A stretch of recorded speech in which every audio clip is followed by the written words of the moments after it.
நெல்லிக்காய் வச்சு ஒரு அருமையான அல்வா எப்படி செய்யறதுன்னு பார்க்கலாம் வாங்க. இதுக்கு 8 நெல்லிக்காய் எடுத்திருக்கேன். இந்த நெல்லிக்காய் எல்லாம் நல்லா கழுவிட்டு விதையெல்லாம் நீக்கி சின்ன சின்ன துண்டா கட் பண்ணி வச்சிருக்கேன். 1/2 கப் நெல்லிக்காய் துண்டுகளுக்கு 1/2 கப் வெல்லம் எடுத்திருக்கேன். இந்த வெல்லத்தை ஒரு வாணலியில சேர்த்து கொஞ்சமா தண்ணி சேர்த்து நல்லா கரைச்சிக்கலாம். வெல்லம் கரைஞ்சா மட்டும் போதும். அதுக்கப்புறம் அதை வடிகட்டிக்கலாம். வெல்லம் நல்லா கரைஞ்சி கட்டி இல்லாம கரைஞ்சதும் வெல்லத்தை வடிகட்டி நெல்லிக்காயோட சேர்க்க போறோம். வெல்லம் கரையிறதுக்குள்ள இந்த நெல்லிக்காவை ஒரு மிக்சி ஜார்ல சேர்த்து கொஞ்சமா தண்ணி சேர்த்து நல்லா அரைச்சிக்கலாம். இன்னும் கொஞ்சம் தேவைப்பட்டா தண்ணி சேர்த்து நல்லா ஃபைன் பேஸ்டா அரைச்சிக்கலாம். இப்போ வெல்லம் நல்லா கரைஞ்சிருச்சு. இப்போ அதை ஒரு பாத்திரத்துல ஃபில்டர் பண்ணிக்கலாம். ஒரு வடிகட்டி வச்சு நல்லா வடிகட்டி எடுத்து வச்சுக்கலாம். சுத்தமான வெல்லமா இருந்தா நம்ம இப்படி வடிகட்டாம கொஞ்சமா தண்ணி சேர்த்து கரைச்சி அப்படியே யூஸ் பண்ணிக்கலாம்.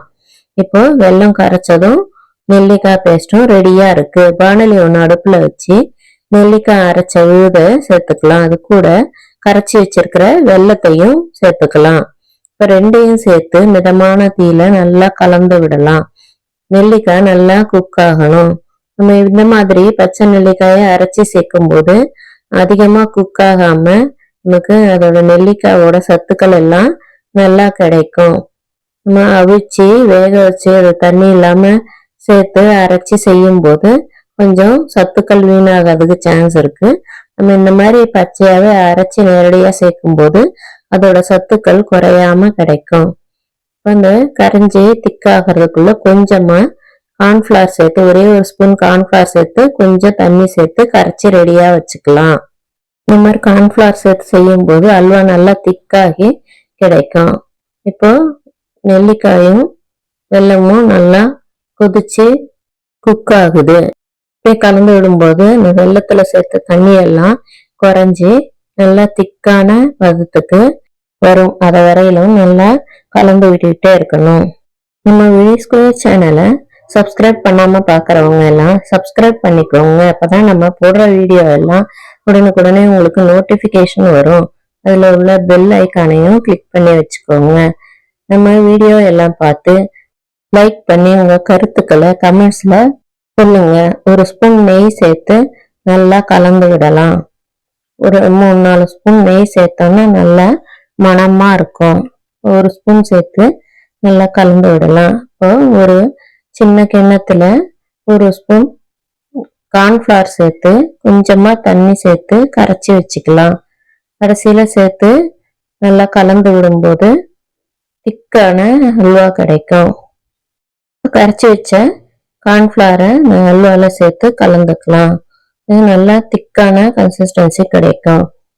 கார்ன்ஃபிளவரையும் நல்லா சேர்த்து கலந்து விடலாம்.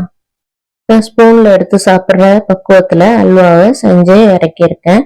நீங்க பீசஸ் போட்டு சர்வ் பண்ணணும்னா இன்னும் ஒரு ஸ்பூன் கார்ன்ஃபிளவரை சேர்த்து 2 ஸ்பூனா சேர்த்து நல்லா கைவிடாம கலந்து கெட்டியா திரண்டு வரும்போது டின்ல கொட்டி நல்லா ஆறுனதுக்கு அப்புறம் கட் பண்ணி சர்வ் பண்ணலாம். நான் 1 ஸ்பூன் கார்ன்ஃபிளவர் சேர்த்து கொஞ்சம் திக்கா கலந்து இறக்கியிருக்கேன்.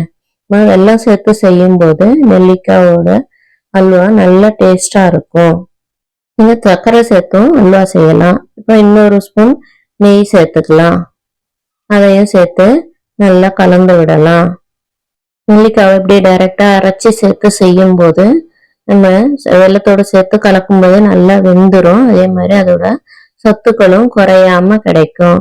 விட்டமின் சி சத்து அதிகம் உள்ள நெல்லிக்காயை இந்த மாதிரி அல்வாவா செஞ்சு குழந்தைங்களுக்கு ஸ்டோர் பண்ணி வச்சு கொடுக்கலாம். நெல்லிக்காய் அல்வா ரெடி ஆயிடுச்சு. இந்த மாதிரி பபிள்ஸ் வரும்போது நிறுத்தி வேற பாத்திரத்துக்கு மாத்தி ஆற வைக்கலாம். ஆறுனதும் நல்ல திக்கான அல்வா கிடைக்கும். நீங்களும் செஞ்சு பாருங்க. தேங்க்யூ.